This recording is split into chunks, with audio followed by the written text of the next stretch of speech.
What's up, ladies, gentlemen, and special snowflakes internet? I am the Hollow Dan. Now, I wanted to talk about something that always really gets my goat. I talking about hypocrisy.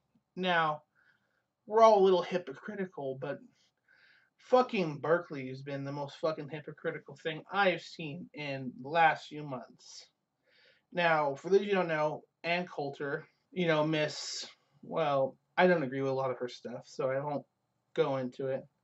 It basically was told she was disinvited from being at Berkeley. And then they re-invited her, but they wanted to schedule her on a day that there were no students there because they could get triggered. Oh no, triggered!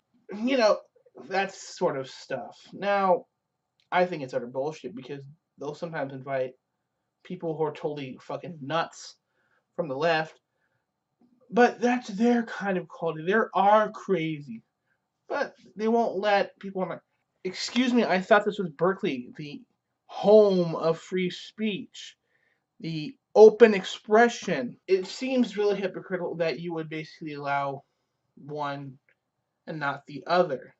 And I think that's a bad strategy when it comes to for political discourse. I've always been under the belief of the Sun Tzu model. Now, the idea there's a famous saying by Sun Tzu that if you don't know yourself and you don't know your opponent, you're gonna lose. If you know yourself but not your opponent, you could win, but it's gonna be a hard-won victory. But if you know yourself and you know your opponent, you're have a very good chance of victory. Now, what Sun Tzu never realizes is that sometimes your opponent also knows you as good as you know you, and it ends up becoming one big slugfest. That's basically what most debates are. No. So on that note, by not allowing people like Ann Coulter or Miley Yiannopoulos or any right wing people to speak and basically label them as Nazis, yeah. Oh, so all Nazis. They wants to bring about the Fourth Reich is retarded because you literally lose your ability to see what your opponent's gonna say. I'd rather know what my opponent's saying. I always believe I'd rather know there's a fucking crazy creationist white supremacist living next to me. He goes, okay, so that's Aaron. That's the crazy guy. Okay, guys, just avoid him. He's kind of nuts.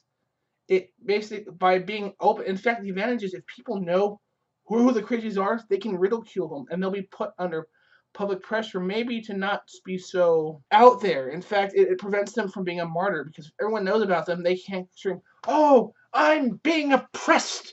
My ideas are being oppressed." Even if they're saying that white people can't be oppressed because intersectional feminism. Well, that's how the world works. Is that when ideas are suppressed, they become martyred, become popular. That's how Christianity grew as a faith because they're like, we're being tortured by Romans. They're like, these people are actually standing by their ideas. That means there's got to be something about it.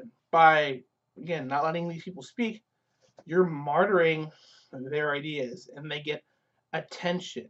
I know a lot of the mainstream media is like, no, no, we're not going to. No, no, no, because information is insipid. It basically is like water. You think you've sealed all the cracks in your boat, but there are always a small sliver that the water will begin filling and your boat will slowly but surely start to sink. So I'd rather have, a sealed boat with an open air. Basically, everyone come in the boat, let's talk, let's share ideas, let's debate the validity of those ideas, and we can continue to move forward as a culture. I always believe that through debate is a conflict, and I believe in conflict theory, which states that there's got to be a certain amount of conflict for society to progress. If you get too much, it kind of falls in on itself. Too little, and it stagnates. So I believe that social, not like like the riots at Berkeley, but I believe that social discord in the form of verbal conflict will help us advance society. That's how we got the